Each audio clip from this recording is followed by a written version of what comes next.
Ultrasonic Cleaning Machine. Let me show you this operation. First, connect the live wire and neutral wire to the control unit. Red is the live wire, and blue is the neutral wire. Before start this machine, we need to put some water to this water level in this machine, and we need to add 100 to 200 dewaxing liquid in this. When we use this machine, we can connect this power line and control device line. When we connect this power line, there will turn on, means this machine is turned on. This device is control this machine's vibrate function. To operate the machine, simply turn on the main power switch.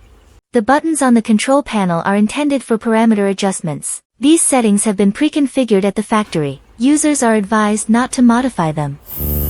Vibration function is working.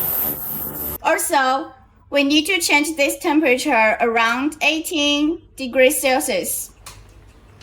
Be patient, there has a filter screen. In case the small jewelry falls into the outlet when we draw this water,